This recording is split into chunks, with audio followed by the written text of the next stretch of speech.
Hi friends. आज के इस वीडियो में हम देखेंगे कि स्लैब को कैसे डिजाइन करते हैं यूजिंग द न्यू स्टैट्रो वर्जन। तो सबसे पहले हमें यहाँ पे प्रोजेक्ट का नाम डालना है। हम यहाँ पे नाम डालेंगे स्लैब डिजाइन। ओके। उसके बाद हम क्लाइंट का नाम डाल देते हैं एज ए। ओके। और इंजीनियर का नाम एज ए डाल देते हैं।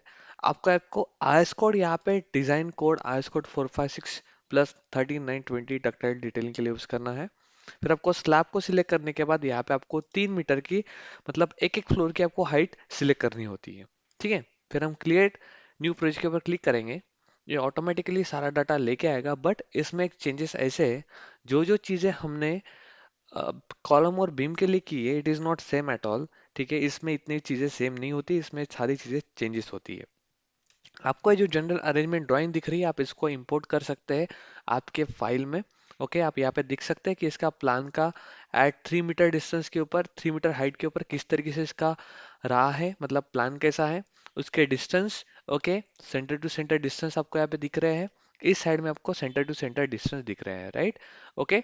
इवन दो यहाँ पे आपको बताएगा कि ये 2 वे स्लैब हम कंसीडर कर रहे हैं, ये भी आपको बताएगा यहाँ पे ना। उसके बाद आप यहाँ पे देख सकते हैं कि डिजाइन डाटा में आपको एल एक्स एल वाई मतलब दोनों साइड का मतलब एक्स डायरेक्शन और वाई डायरेक्शन के डायमेंशन आपको दिख रहे हैं।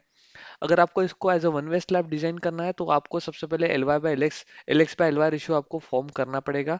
ओके। लेकिन फिलहाल ये सब ऑटोमेटिकली 2 वे स्लैब में इसको डिफाइन कर दिया है, because L Y by L X ratio जो है it is less than 2। Okay, that's why. Now इसका भी इंपॉर्टेंट पैनल टाइप जो है उसका इंपॉर्टेंस आपको पहले जानना पड़ेगा कि ये क्या किस तरीके से होता है। टू एडजेसेंट एजेस डिसकंटिन्यूअस, इसका मतलब क्या, ये साइड और ये साइड, जिस साइड से आपका स्लैब आगे नहीं बढ़ने वाला है दैट इज डिसकंटिन्यूअस, राइट। इसके आगे स्लैब नहीं जा रहा है, इसके आगे स्लैब नहीं जा रहा है, लेकिन यहाँ से इन दोनों से जा रहा है। इसका मतलब क्या कि इसका इस पर्टिकुलर पैनल को हम बोलेंगे two adjacent edge are discontinuous. अभी मुझे इस पैनल को बोलना पड़ेगा तो मैं क्या बोलूंगा, one edge discontinuous. Okay, one short edge discontinuous. ठीक है।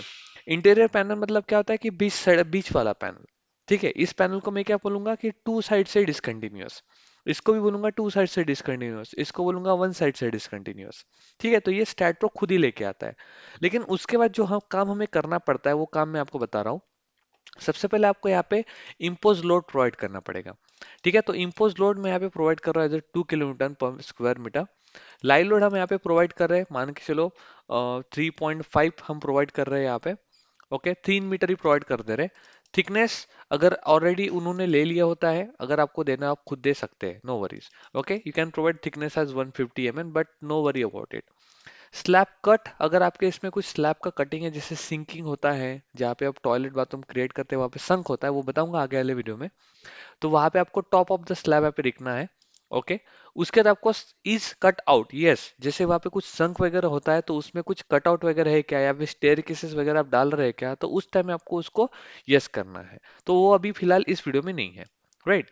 सो फिलहाल हम क्या करेंगे, जैसे आपने ये डाल दिया उसके बाद आपको कंट्रोल राइट क्लिक करके इसको कॉपी करना है। ओके, और ऐसे सिलेक्ट करके इन सब में पेस्ट कर देना है। ओके। नाउ आपको सेटिंग में जाके डिजाइन पैरामीटर्स पे जाना है और यहाँ पे आपको सारी चीजें इंपोर्ट करना है। मान लो ग्रेड ऑफ कंक्रीट आपको M35 दे रहे हैं। ठीक है। कर्टेल बार हम प्रोवाइड करने वाले या फिर बेंट अप रिबार्स आप प्रोवाइड करने वाले हैं, इनका सारा डाटा यहाँ पे रहना चाहिए। तो हमेशा आप कर्टेल रिबार को सिलेक्ट करो या फिर बेंट अप बार को सिलेक्ट करो, लेकिन bent up rebars always provide more shear strength to your slab. ठीक है। एज प्लस क्लॉज नंबर 24.1 के रेस्पेक्ट में जो भी हमारा स्पैन बाय डी रेशियो यहाँ पे ऑलरेडी लिस्टेड है। उसका डिटेलिंग के लिए आपको रिबार, आप कितने प्रीफर्ड डायमीटर हम 12 mm का प्रीफर्ड कर रहे हैं, और स्पेसिंग जो है वो 150 mm के मिनिमम दे रहे हैं। ओके। और इसको आपको ओके कर देना है। ठीक है। उसके बाद हम यहाँ पे जाएंगे डिजाइन में और यहाँ पे ऑटो डिजाइन के ऊपर क्लिक करेंगे। जब हम ऑटो डिजाइन के ऊपर क्लिक करेंगे तो आप देख सकते हैं कि आपके जो डिजाइन स्लैब है वो डिजाइन हो जाता है। ओके। लेकिन उसके रेस्पेक्ट में वो आपको सारा distribution steel top L Y top L X ये पूरा प्रोवाइड कर देता है। ठीक है। हमने जो थिकनेस थी हमारी 100 mm थी, कंक्रीट ग्रेड हमारी कौन सी थी, स्टील ग्रेड हमारी कौन सी थी, हम हमारे इसमें 8 mm का bar at the rate of 225 mm centre to centre distance के ऊपर लगा है। बॉटम एल एक्स डायरेक्शन में, एल वाई डायरेक्शन में भी 8 mm का बार डाला है, टॉप में भी 8 mm का बार डाला है और टॉप एल वाई में भी 8 mm का बार डाला है। और जो डिस्ट्रीब्यूशन स्टील है वहां पे भी हमने डाला है। लेकिन यहाँ पे आप देख सकते हैं कुछ ऐसे स्लैब है जिनके ऊपर भी एंड में भी हमने कुछ क्या डाला है, उन्होंने रेनफोर्समेंट डिटेलिंग डाली है। अभी हम देखेंगे उसको किस तरीके से होता है। Now you can go to the view, sorry report में आप जाएंगे, जनरल यहाँ पे पहले सबसे पहले हम बार बेंडिंग, सॉरी रिपोर्ट ही चेक कर लेते हैं हम। ओके सबसे पहले हम जाएंगे यहाँ पे स्लैब सेक्शन के ऊपर, ठीक है। यहाँ पे number of slab, okay wait a minute, यहाँ पे आपको जाना पड़ेगा डिटेल में, इसको मॉडिफाई आपको करना है तो मॉडिफाई कर सकते हैं, डोंट वरी अबाउट दिस, ठीक है। Wait a minute, drawing style, okay report, text schedule, तो रिपोर्ट्स, ओके ये तो आएगा ही, that is not a main, reports general arrangement plan, ठीक है। सबसे पहले हम जीएडी देखेंगे, आप देख सकते हैं यहाँ पे दोस्तों, ठीक है। सबसे पहले हम आपको जनरल अरेंजमेंट ड्राइंग दिखा रहे हैं, जीएडी जनरल अरेंजमेंट ड्राइंग, ठीक है, जिसमें आपको भी पता चलेगा कि आपका स्लैब की थिकनेस कितनी है, स्लैब का, आपका स्लैब का नंबर, स्लैब की थिकनेस, स्लैब का नंबर, स्लैब की थिकनेस, ठीक है। ये B is beam, C is column, ठीक है। ओके और यहाँ पे आपको पता चलेगा कि बीम लीजेंड कैसे है, कि उसकी विड्थ और उसका साइज क्या है वो भी आपको यहाँ पे पता चलेगा, ठीक है। तो this is called as a slab general arrangement drawing. उसके बाद हम रिपोर्ट में जाके चेक करेंगे in plan detailing, wait a minute, ठीक है।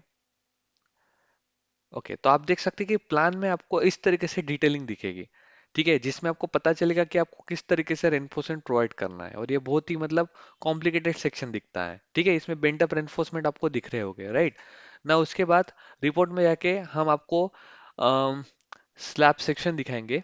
उसके लिए आपको नंबर ऑफ स्लैब, जैसे मान लो नंबर ऑफ स्लैब्स यहाँ पे हम 1 डालेंगे, ओके, ठीक है, और सेक्शन मार्क हम यहाँ पे 1 ही डालेंगे, ड्रॉ, ओके वेट, 1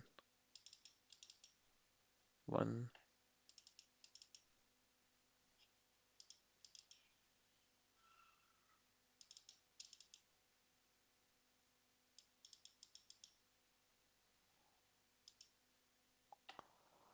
ठीक है, तो कैन सी, तो आप देख सकते हैं यहाँ पे आपको यहाँ पे पूरे सेक्शन स्लैब का जो सेक्शन है वो आपको यहाँ पे मिल जाता है, ओके। यू कैन सी कि आपका जो सेक्शन है वो आपको किस तरीके से यहाँ पे मिल जाता है, राइट। ये जो है यहाँ पे आपको पता चलेगा कि ये आपका स्लैब का प्रॉपर डिजाइन है, okay, this is your design of slab, ठीक है। S1 स्लैब का जो सेक्शन है वो आपको यहाँ पे दिखने को मिल रहा है ना। रिपोर्ट में जाएंगे हम, फिर से स्टेयरकेस सेक्शन भी आपको दिखाएंगे कि स्टेयरकेस सेक्शन आपको किस तरीके से है। आपको बस ड्रॉ स्टेयरकेस कर लेना है, don't worry, you will get a staircase design also, ठीक है। आपको यहाँ पे प्रॉपर स्टेयरकेस डिजाइन भी मिल जाएगा। लेकिन फिलहाल हमने स्टेयरकेस डिजाइन डाला नहीं है, लेकिन वो ऑटोमेटिकली जनरेट कर लेता है, इसलिए मैंने स्टेयरकेस सेक्शन डिजाइन यहाँ पे डाला नहीं है, ओके ना। उसके बाद आपको डिजाइन समरी आपको पता चल जाएगी किस तरीके से डिजाइन समरी है आपकी, ओके। आपका स्लैब नंबर 1, उसमें क्या एलएक्स है, क्या LY, live load, thickness, span type, grade of concrete, सब सारी चीजें आपको यहाँ पे पता चल जाएंगी। उसके बाद आपको रिपोर्ट में जाके डिजाइन कैलकुलेशन भी आप देख सकते हैं, ओके। अगर आपको S1 का डिजाइन कैलकुलेशन चाहिए आप देख सकते हैं, click on okay, you will get overall design calculations, okay, of slab like this, ठीक है। इस तरीके से पूरा design calculation, safe in deflection, safe in shear, स्लेफ slab safe in shear, okay, ये पूरा कैलकुलेशन आप इसमें देख सकते हैं, राइट। और इसको इंपोर्ट करके क्लाइंट को भेज भी सकते हैं। उसके बाद आपको रिपोर्ट में जाके आप बिल ऑफ क्वांटिटीज के ऊपर जाएंगे, ठीक है। बीओक्यू समरी आप यहाँ पे सिलेक्ट कर सकते हैं, ठीक है। हम यहाँ पे डाल देते हैं स्क्वायर एरिया की, मान लो 2000 स्क्वायर फीट एरिया है हमारा, ठीक है, राइट। करेंसी इंडियन ही है, ओके, ठीक है। तो यहाँ पे वो बिल ऑफ क्वांटिटीज भी जनरेट कर देंगे कि आपको पूरी बिल ऑफ क्वांटिटीज आपको कितने लगने वाली है for this particular square section area, जिसमें सारा स्लैब वो कंसिडर करेंगे, ठीक है। तो कंक्रीट के लिए आपको 7.74 लगेगा, ओके, ठीक है। 7,500 रुपये रेट है, तो आपको 58,080 रुपीज लगने वाला है। 8 नंबर का जो बार है, 8 नंबर का बार, उसके लिए आपको लाइक 631 kg लगने वाला है, जिसकी कॉस्ट 34,739 आने वाली है। शटरिंग के लिए आपको इतनी कॉस्ट आएगी, तो टोटल स्लैब डिजाइन के लिए आपको 1,39,282 इतना आपको क्या लगेगा, कॉस्टिंग लगेगी। ठीक है, तो आपको इसको प्रॉपरली प्रैक्टिस करना है, और प्रैक्टिस करने के बाद आप मुझे बता सकते हैं कि आपको कहाँ कहाँ पे प्रॉब्लम गई है। तो उस रिस्पेक्ट में मैं आपको सारी चीज़ें एक बार एक्सप्लेन करके बता सकता हूँ। आप मुझे पूछ सकते हैं कि आपको जहाँ पे भी आपको दिक्कत हुई है, you can ask me properly, so I can properly easily tell you what are the problems. Okay, so thank you so much. Have a nice day. Bye bye.